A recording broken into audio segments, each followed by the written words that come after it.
Livre sur écoute.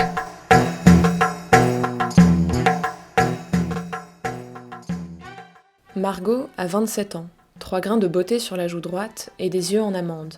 Margot, c'est ma coloc, celle avec qui j'habite depuis plus d'1 an et avec qui j'ai passé les 3 premières semaines de ce confinement. Me lire un extrait d'un livre qui l'avait marqué, ça faisait longtemps qu'elle me l'avait promis. Mais Margot, son art de prédilection, c'est plutôt la musique et pas tellement la littérature. Dans sa chambre, on trouve un piano, une guitare, des disques durs remplis de compositions, mais pas beaucoup de mots. Ce qui explique peut-être que ces mots, Margot les choisit avec soin. D'une nature réfléchie, elle me parlera avec calme et précision de ce qui l'a poussée à me lire un extrait d'un des rares livres qui l'a touchée, La Peste d'Albert Camus.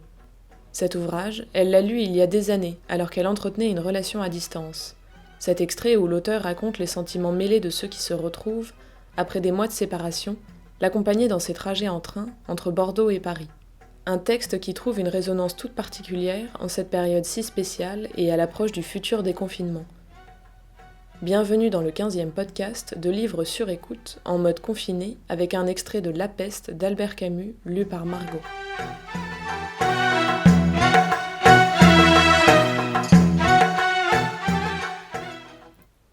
Les portes de la ville s'ouvrirent enfin, à l'aube d'une belle matinée de février, saluée par le peuple, les journaux, la radio et les communiqués de la préfecture. Il reste donc au narrateur à se faire le chroniqueur des heures de joie qui suivirent cette ouverture des portes, bien que lui-même fût de ceux qui n'avaient pas la liberté de s'y mêler tout entier. De grandes réjouissances étaient organisées pour la journée et pour la nuit.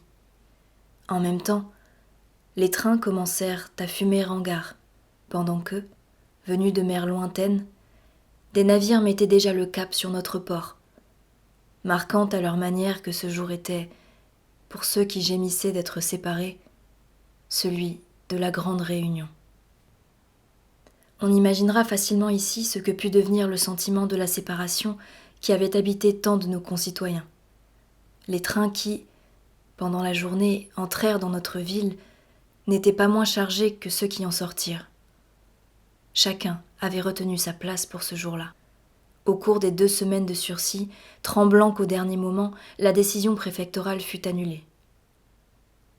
Certains des voyageurs qui approchaient de la ville n'étaient d'ailleurs pas tout à fait débarrassés de leur appréhension, car s'ils connaissaient en général le sort de ceux qui les touchaient de près, ils ignoraient tout des autres et de la ville elle-même, à laquelle ils prêtaient un visage redoutable. Mais ceci n'était vrai que pour ceux que la passion n'avait pas brûlés pendant tout cet espace de temps. Les passionnés, en effet, étaient livrés à leur idée fixe. Une seule chose avait changé pour eux. Ce temps que, pendant les mois de leur exil, ils auraient voulu pousser pour qu'il se pressât, qu'ils s'acharnaient à précipiter encore, alors qu'ils se trouvaient déjà en vue de notre ville, ils souhaitèrent le ralentir au contraire et le tenir suspendu, dès que le train commença de freiner, avant l'arrêt. Le sentiment à la fois vague et aigu en eux, de tous ces mois de vie perdus pour leur amour, leur faisait confusément exiger une sorte de compensation par laquelle le temps de la joie aurait coulé 2 fois moins vite que celui de l'attente. Et ceux qui les attendaient dans une chambre ou sur le quai, comme Rambert, dont la femme, prévenue depuis des semaines, avait fait ce qu'il fallait pour arriver, étaient dans la même impatience et le même désarroi.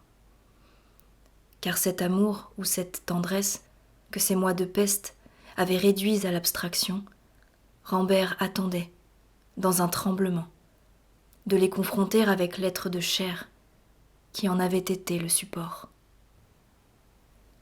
Il aurait souhaité redevenir celui qui, au début de l'épidémie, voulait courir d'un seul élan hors de la ville et s'élancer à la rencontre de celle qu'il aimait.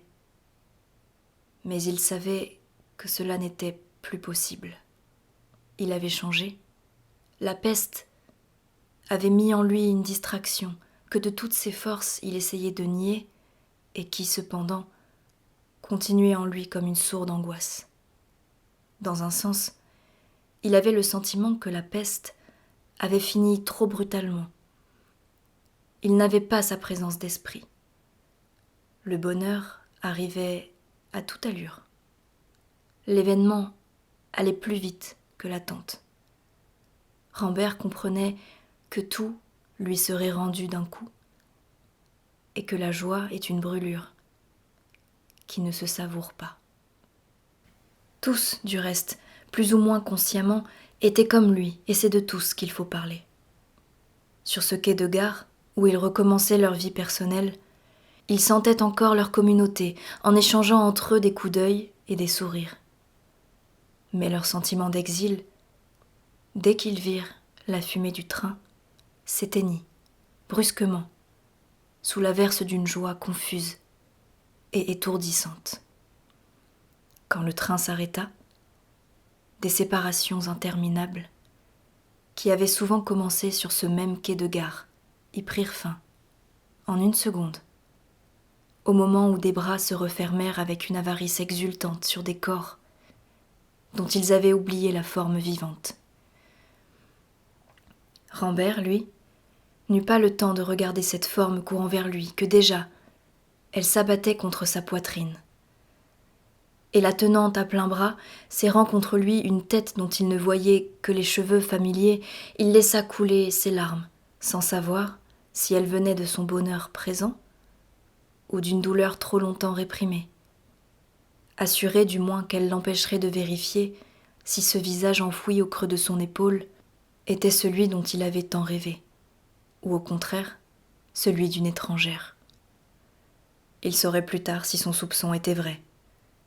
Pour le moment, il voulait faire comme tous ceux qui avaient l'air de croire, autour de lui, que la peste peut venir et repartir, sans que le cœur des hommes en soit changé.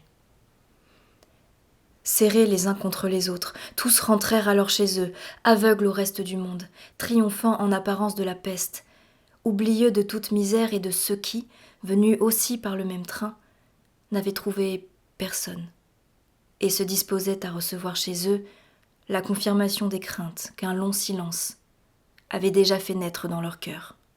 Pour ces derniers, qui n'avaient maintenant pour compagnie que leur douleur toute fraîche, pour d'autres qui se vouaient à ce moment au souvenir d'un être disparu, il en allait tout autrement, et le sentiment de la séparation avait atteint son sommet. Pour cela, mère, époux, amant, qui avaient perdu toute joie avec l'être maintenant égaré dans une fosse anonyme ou fondu dans un tas de cendres, c'était toujours la peste. Mais qui pensait à ces solitudes? À midi, le soleil triomphant des souffles froids qui luttaient dans l'air depuis le matin déversait sur la ville les flots ininterrompus d'une lumière immobile. Le jour était en arrêt. Les canons des forts, au sommet des collines, tonnèrent, sans interruption, dans le ciel fixe. Toute la ville se jeta dehors pour fêter cette minute oppressée, où le temps des souffrances prenait fin et où le temps de l'oubli n'avait pas encore commencé.